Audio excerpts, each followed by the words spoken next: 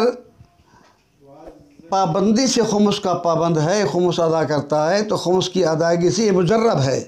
خمس کی ادائیگی سے انسان کے رزق میں برکت ہو جاتی ہے، رزق وسیع ہو جاتا ہے۔ ایسا نہیں ہے کہ خمس کی ادائیگی سے انسان تنگ دست ہو جاتا ہے، ایسا نہیں ہے، بلکہ خمس کی ادائیگی سے انسان کے رزق میں وسعت پیدا ہو جاتی ہے۔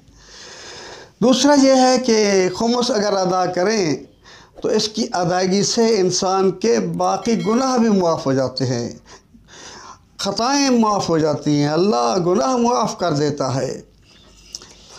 اس کی ادائیگی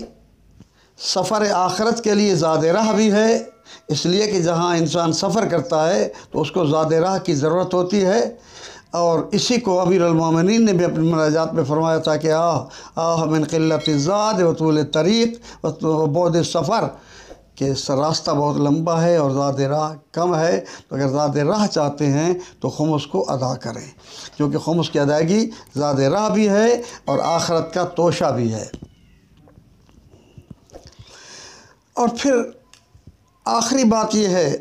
کہ خمس کی ادائیگی سے انسان خاندان رسالت کی دعاؤں کا مستحق بن جاتا ہے۔ اللہ اکبر، کہ خاندان رسالت کے افراد اس کے لیے دعا کرتے ہیں، جیسا کہ روایت میں ہے کہ اگر ایک یہودی نے بھی اہل بیت علیہ السلام پہ احسان کیا، یعنی علویہ سیدانی پہ احسان کیا تھا، اس کے یتیم بچوں پہ احسان کیا تھا، تو ان بچوں نے اور اس علویہ سیدانی نے اس کے لیے دعا کی تو اللہ تعالیٰ نے اس کو اسلام سے مشرف بھی کر لیا، جنت کی خوشخبری بھی مل گئی اس کو۔ یہ روایت ہے ایک۔ تو بہرحال خمس کو ادا کرنا چاہیے، اور ہمیں حق نہیں ہے کہ اگر ہم ان لوگوں پر لعنت اور تبرہ کرتے ہیں جنہوں نے سادات کے حق کو غصب کیا اور خود ہم حق نہیں ادا کرتے، تو ہمیں حق یہ نہیں ہے کہ ہم ان پر لعنت اور تبرہ کریں۔ ہم اسی وقت تبرہ کرنے کے حقدار ہیں جب ہم خود بھی اس پر عامل ہوں اور حق کے سادات ادا کرنے ہوں۔ اب خمس کے ادا نہ کرنے میں کیا عذاب ہے، تو اس کے بارے میں زیادہ تفصیل سے تو میں بیان نہیں کر سکتا، کافی احادیث موجود ہیں، لیکن مختصراً ایک دو حدیثیں آپ کی خدمت میں ہدیہ کر رہا ہوں۔ کسی شخص نے امام محمد باقر علیہ السلام سے سوال کیا کہ مولا ارشاد فرمائیں کم از کم وہ کون سا گناہ ہے جو انسان کی جہنم میں داخل ہونے کا موجب بن جاتا ہے، جس سے انسان جہنمی بن جاتا ہے، وہ کون سا چھوٹا سے چھوٹا گناہ، کم سے کم گناہ وہ کون سا ہے؟ تو آپ نے ارشاد فرمایا من اکل من مال الیتیم درہمن، جو بندہ یتیم کے مال سے ایک درہم کھا جائے، یعنی غصب کر لے، نہ دے یتیم کے مال سے ایک درہم، فرماتے ہیں وہ اس کی جہنم میں جانے کے لیے کافی ہے، وہی اس کے جہنم میں جانے کا سبب بن جاتا ہے۔ پھر امام فرماتے ہیں وَنَحْنُ الْيَتِيمُ، اور یتیم ہم ہیں، یعنی مطلب کیا ہے کہ ہمارے مال سے اگر کوئی ایک درہم کھا لے تو اس کا ٹھکانہ جہنم ہے۔ ایک اور حدیث ہے حضرت امام زمان عجل اللہ تعالی فرجہ الشریف کا ارشاد گرامی ہے، حضرت فرماتے ہیں من اکل من مالنا شیئا فانما یاکل فی بطنہ نارا، فرماتے ہیں جو شخص ہمارے مال میں سے، یعنی ہمارا مال سے مراد خمس ہی ہے نا، تو ہمارے مال میں سے اگر کچھ کھا لے، کچھ یعنی شیئن معمولی سی شے اگر لے لے نہ دے، تو گویا کہ وہ اپنے پیٹ میں آگ کو بھر رہا ہے، وہ خمس نہیں کھا رہا بلکہ اپنے پیٹ میں آگ بھر رہا ہے۔ وَسَيَصْلَىٰ سَعِيرًا، اور عنقریب وہ جہنم کا ایندھن بنے گا، جہنم میں جائے گا۔ اللہ اکبر۔ حضرت امیر المومنین علی بن ابی طالب علیہ السلام کا ایک ارشاد گرامی ہے، حضرت فرماتے ہیں اشد ما یکون علی الانسان یوم القیامت ان یقوم اہل الخمس، فرماتے ہیں روز قیامت انسان پر سخت ترین ہوگا وہ وقت کہ جب اہل خمس میدان محشر میں اٹھیں گے اور خمس نہ دینے والے کا دامن پکڑ کے اللہ کی بارگاہ میں یہ کہیں گے، ربنا ان ھذا الرجل قد اکل خمسنا، اے پروردگار اسی شخص نے ہمارا خمس کھا لیا تھا، یہ ہمارا خمس ادا نہیں کرتا تھا اور پھر اس میں تصرف کرتا تھا، ولم یدفعہ الینا، اور ہمیں وہ نہیں دیتا تھا، ہم تک نہیں پہنچاتا تھا، خمس کی ادائیگی نہیں کرتا تھا۔ تو اس وقت اللہ تبارک و تعالی اس کے حکم سے اس شخص کی نیکیوں کو نکال کر ان سعادات کے نیک نامہ اعمال میں درج کر دی جائیں گی، اور یہ فقط برائیوں ہی برائیوں میں رہ جائے گا اور اس اعتبار سے جہنم کا مستحق بن جائے گا۔ اللہ تعالی ہمیں محفوظ رکھے اور ہمیں خمس کی ادائیگی کا پابند بنائے۔ بہت سی روایات ہیں لیکن ساری روایات بیان کرنا مقصود نہیں ہے، اصل یہ ہوتا ہے کہ مختصر سے جملے ہوں لیکن وہ جامع اور کام مانے ہونے چاہیے۔ والسلام علیکم ورحمۃ اللہ وبرکاتہ۔